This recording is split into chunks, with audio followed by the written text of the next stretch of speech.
And we are live. I want to say welcome, welcome, welcome to everybody coming out, part of our continuing series where we talk to professors, reporters, writers, activists, anybody on the left, anybody on the right, as long as they can form complete thoughts. We want to bring that unedited and unaltered directly to you, the public, so that you could do this thing that was popular back when I was in high school called thinking for yourself. With us today, it is our privilege to have Professor Chad Kendall. He's an assistant professor in the Department of Finance and Business Economics at the University of Southern California.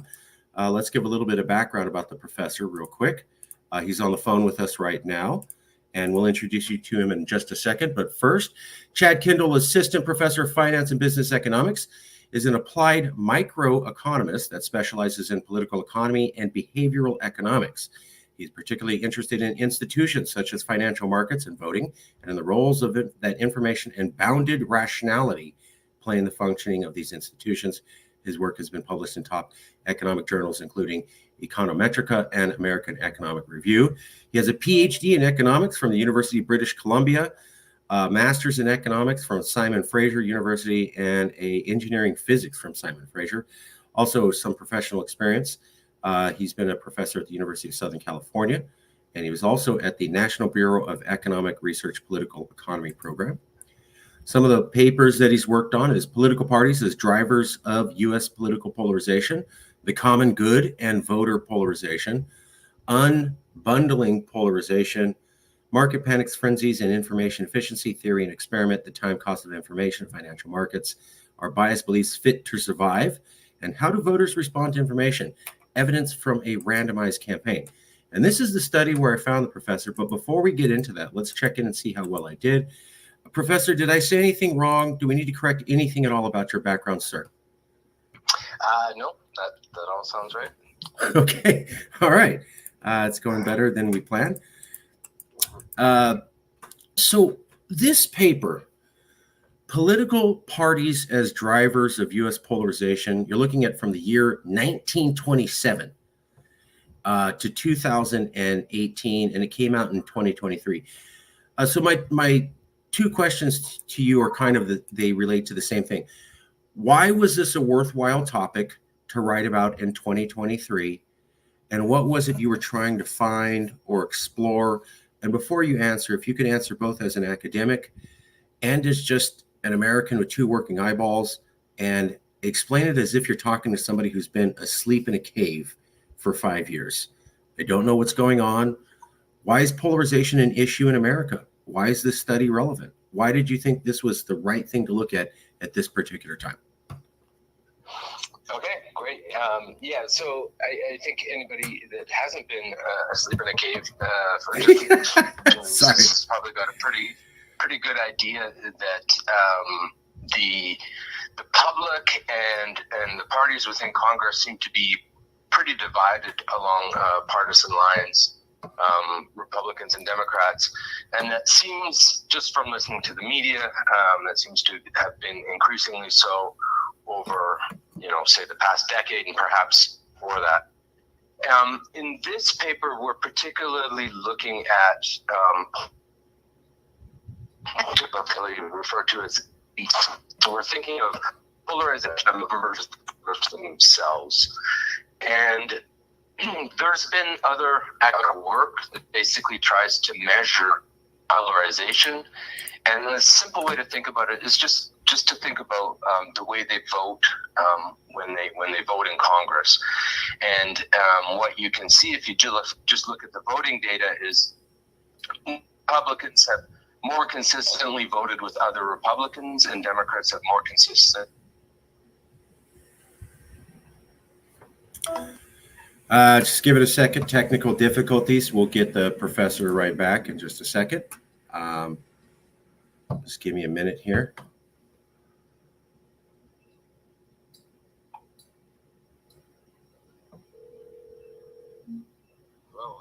Sorry, phones. You were talking about how looking from 27 to 2018, you could see that Republicans more likely voted with Republicans and Democrats more likely voted with Democrats. Is that right? Right. So if you just look at the raw voting data, that's what you see, and so so academics have come up with ways to turn that into a polarization, and you can, by that measure, you can see that it's been increasing over time. What we do in this paper specifically is we think about the role of parties in driving polarization. So it's kind of long been recognized that Republicans might vote more like Republicans for two different reasons, and same on the Democratic side. It could be that they just are becoming more homogeneous in their views, or it could be that the parties themselves have become stronger and better able to discipline their members. So if you think about what you see in the news, you often hear about the majority whip or the minority whip. This person's called the whip for a reason. Their primary responsibility is to make sure that the votes go the way the party leadership wants.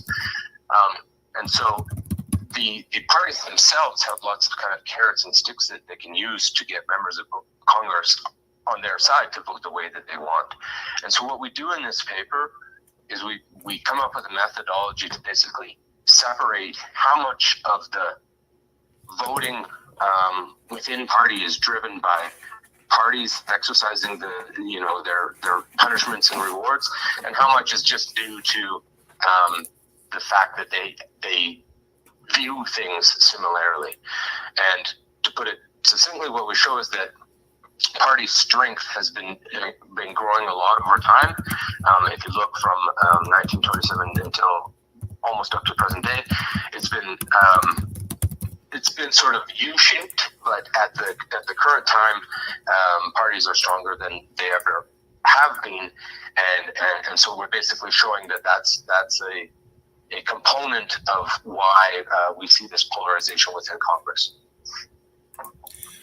Let me just read the abstract. The current polarization of elites in the U.S., particularly in Congress, is frequently ascribed to the emergence of cohorts of ideologically extreme legislators who replace moderate ones. Politicians, however, do not operate as isolated agents driven solely by their preferences. They act within organized parties whose leaders exert control over the rank and file, directing support for or against policies, just like you said.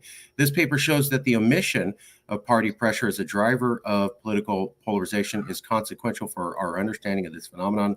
We present a multidimensional voting model and identification strategy designed to decouple the ideological preferences of lawmakers from the pressure exerted by the party leadership. Applying the structural framework to the U.S. Congress between 1927 to 2018, we find that the influence of leaders over the rank and file has been a growing driver of polarization in legislative voting, particularly since the 1970s. In 2018, party pressure accounts for around 65% of polarization in roll calls. Is that right? That yes, it's been growing since 1927, but party dominance really took off in the late 70s and also now accounts for 65% of polarization. Is that correct?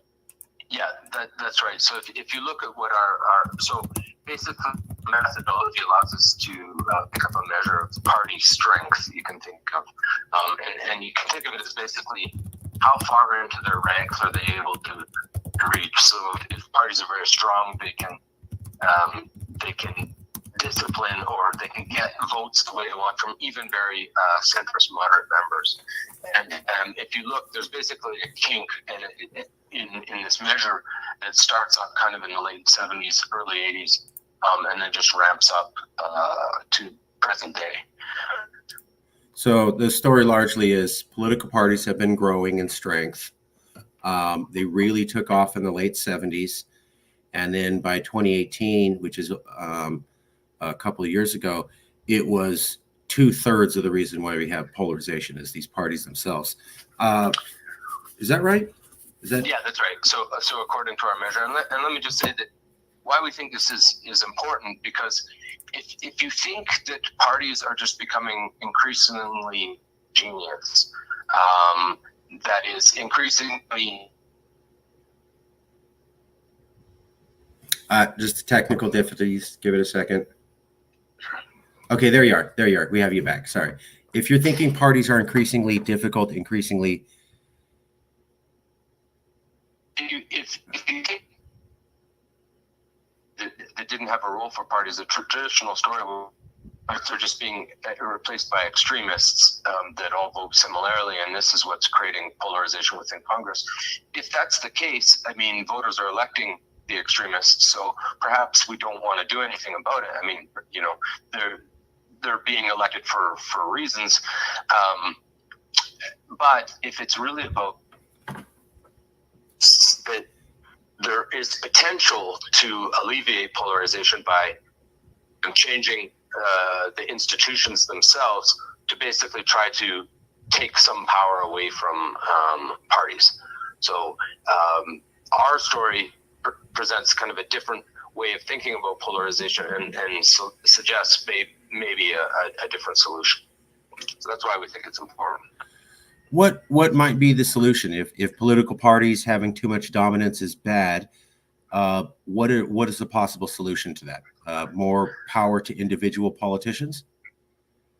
Yeah, exactly. So rather than so party leadership has a lot of, again, lots of things they can do to get votes the way they want.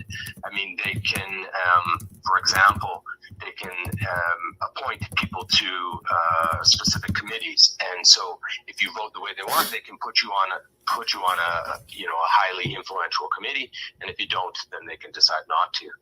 So, for example, maybe you could, rather than have parties appoint people to the committees, you could have members elect members to the committee or something like that. So there's various ways you can think about to basically take power out of the hands of the party leadership and put it kind of back into the hands of the members of Congress themselves.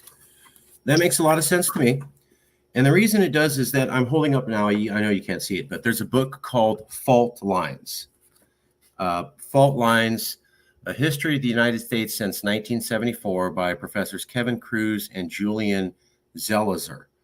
And what I found out in this book that surprised me was they said the reason we got a lot of political polarization today is because there was this guy called Nixon, and we felt he had too much power, and so they made reforms in the late 1970s to make sure another Nixon could never happen again.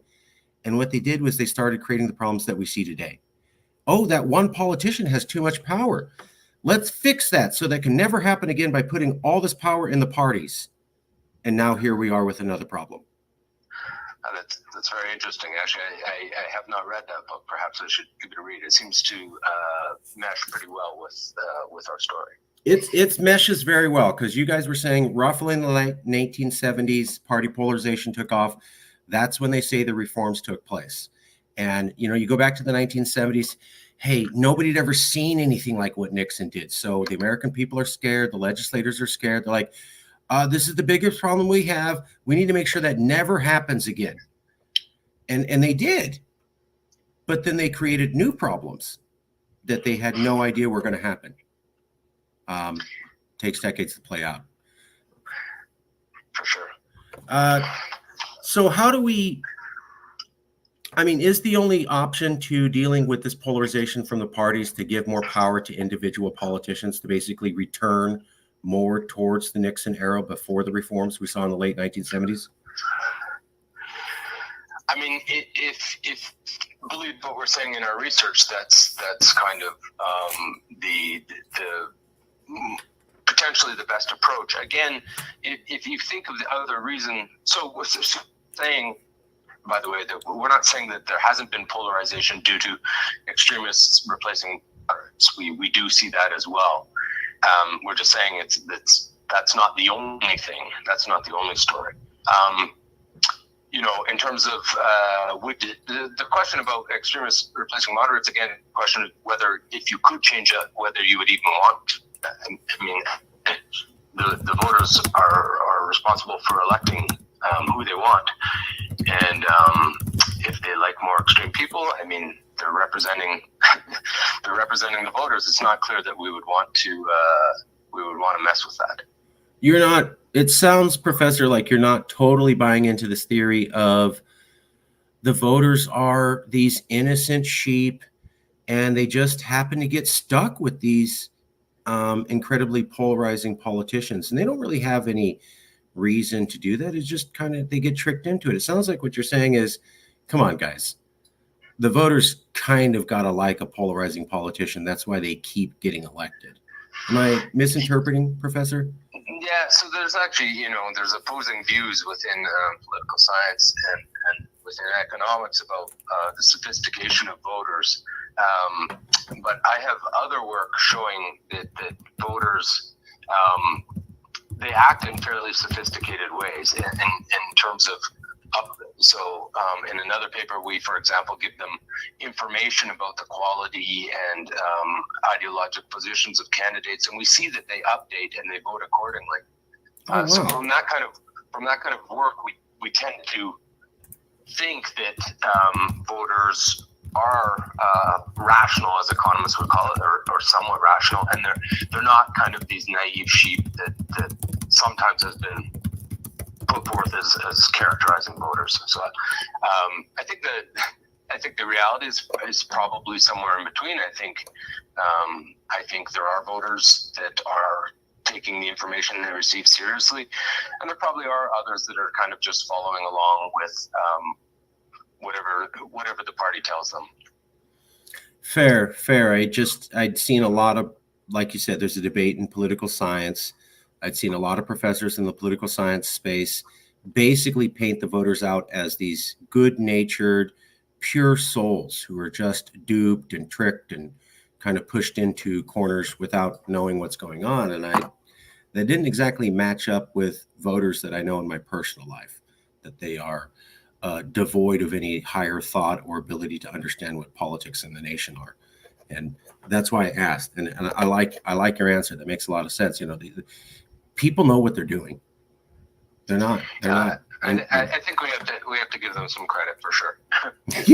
Okay. Okay. Well, this has been great. Kind of very direct interview. I really appreciate that.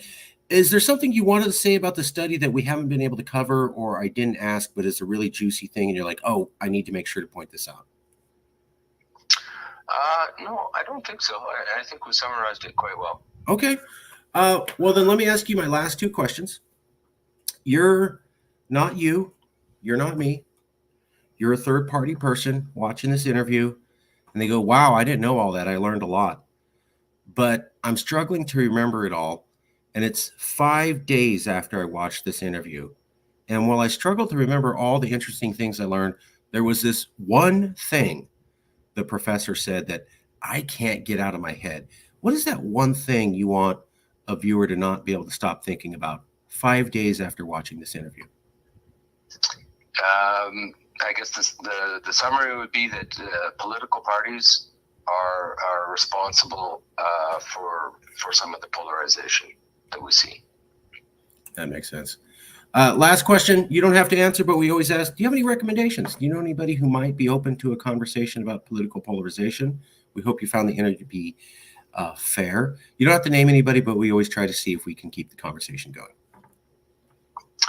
I can't recommend anybody off of the top of my head, but I think you're looking in the right places by just trying to follow the recent literature on the topic.